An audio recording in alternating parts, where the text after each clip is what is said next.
welcome sa aking vlog guys dito kay Kamalia, no. Nandito tayo ngayon sa may Central at meron tayong i-interviewin na isang kabab natin. At kasama natin siya araw-araw, gabi-gabi. At yan, ngayon makikita natin siya ng personal dito sa ating vlog na to. At yan po ay si Miss Reniger ng BAP, ang ating bunso. So may mga katanungan lang ako sa kanya guys about sa ating team BAP family. Ayan. At meron pa ako special guest later at syempre mamaya ko siya i-interviewin. So ang katanungan ko lang naman dito ay napakasimple. Okay, so Miss Reniger, kailan ka nag-umpisa sa BAP? Anong taon? At monetize ka na ba nung dumating? At ano yung experience mo sa pagiging isang teamwork ng Team BAP? Okay. Speaking, nag-start ako November, mga middle ng November. Okay. Kay Kapitan. Napunta ako dyan, ang saging ko palang is training. 20. Wow, 20. Guys, 20. Okay. Tapos, in-approach niya ako. Dinala ako dyan ni Elsa Mags. Elsa. Mags. So, nandito pa yon? Oo, pero hindi na siya nag-YT. Dati siya nag-YT. Okay. Tapos, syempre, gabi-gabi na ako doon. Nakita ko na po kayo, si Sek, si Andrea. Si Sek is, ano yung name niya sa Team BAP? Ako si Dal. Apesidal. Yun ang secretary ng Team BAP family. Okay. Pero nung first encounter ko talaga dyan, Marlita yan. Tapos, masungit sa GC. Tapos, tinanong niya sa akin, naalala ko pa nga yan nung gabi na yun, isang gabi na nagpunta ko doon. 23 yung yung saging ko, tapos sabi niya ganyan kay Kapitan. Ito bang si Rene Girl ay ninja ba? Tapos ang reply ko naman sa kanya, hindi ako ninja, tao ako. So, kumbaga, nagkaroon kayo ng tarian agad sa grupo, ganon. Pero hindi naman yung tarayan na may kasamang pagbibiro. Parang ganun kasi hindi ko naman alam na sec pala siya. Parang na-experience ko din yan yung first Kasi ko. bago pa nga lang po ako, hindi pa po ako. Oo. Tapos nung mga middle ng December na, nandyan na yung mga, marami na yung sulatingan. Nakikita ko na yan si Gobang. Si Gobang. Halos kasabayan ko lang yan si Gobang. Tapos maraming bago dyan. Yung Don't Call Me. Tapos itong si Gobang, hindi ko kilala dati yan. Okay. Ang alam ko na niya, si Pareho. Lagi niya ako minatensyon. Marami siyang alagad, no? Hindi ko alam na si Gobang pala yan.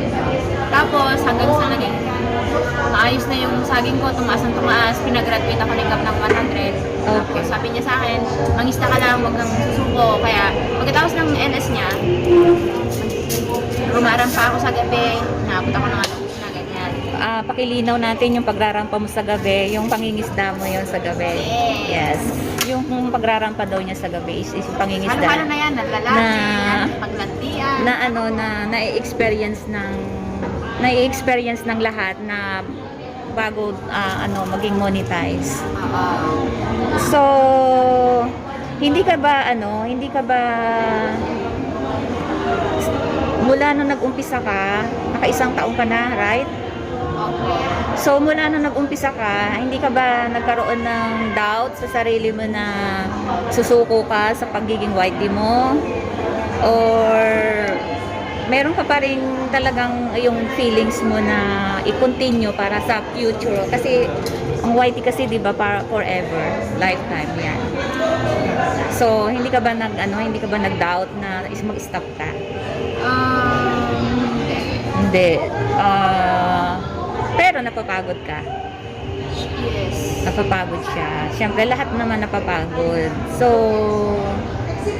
nung nakagraduate ka na ng 1,000K, so kinakailangan mong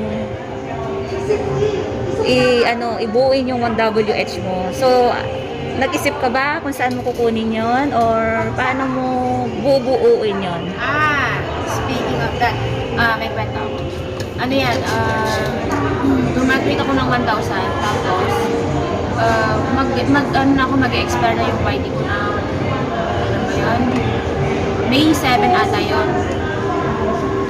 Okay. May 7, 2021. Ngayon, sabi ko kay Kap, mag-expire na yung ano ko, yung aking YT. Sabi ko, kaya pa, tapos yung ano ko, yung Okay, refresh. So, si Cap na ating binabanggit, ano yung pangalan niya?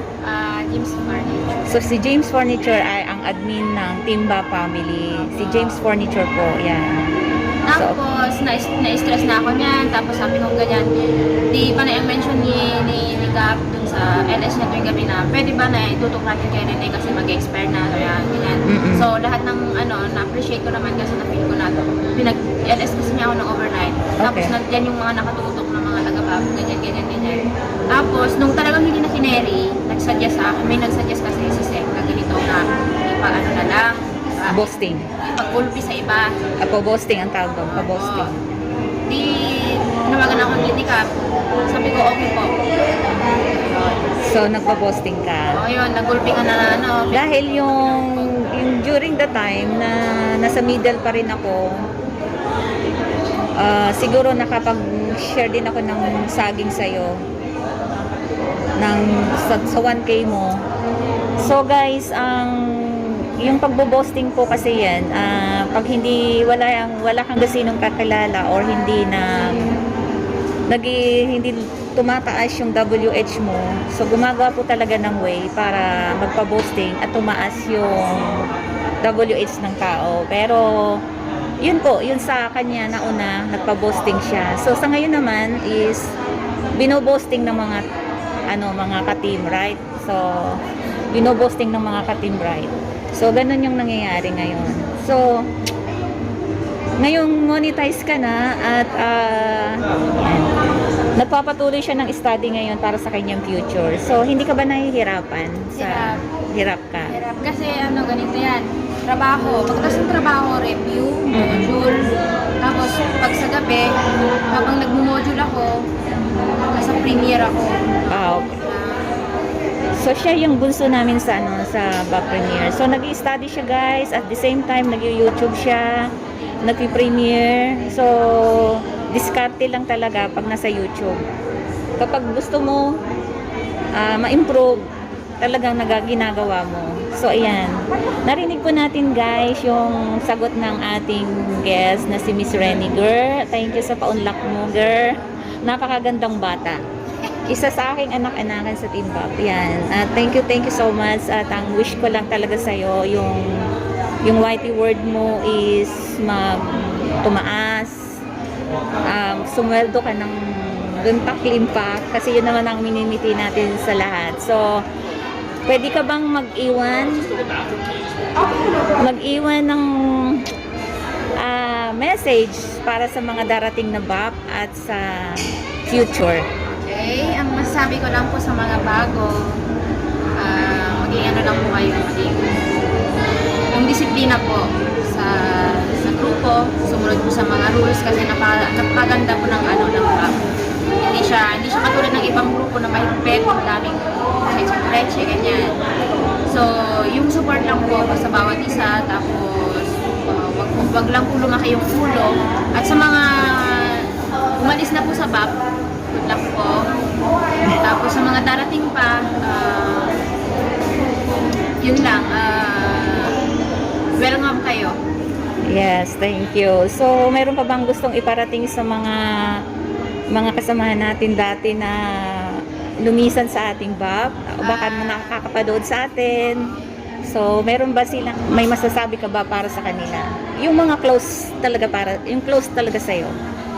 Ang una kong sabihan si Sek, kasi yan, ewan ko bakit bigla siyang tumalon. Sabi niya walang iwanan, tapos siya pala mayas.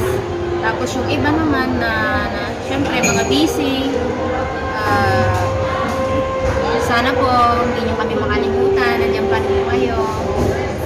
Anytime naman na gusto nilang bumalik, di ba, welcome sila. So yun nga lang, talagang may pagkakaiba at kapag bumalik. So pwede ka na rin magpasalamat sa ating admin, si Mr. Salamat po kay Bebe. Sa aking pinakamamahal na Bebe. Yeah. Yes, Nature. Kasi from the start na nag-umpisa ako sa BAP, 20 na sa akin until now. Nandiyan pa rin po yung kanyang support. Hindi lang sa akin, kundi sa buong pamilya ng BAP. Tapos, ano siya, patulungin yan kahit isang PM lang yan.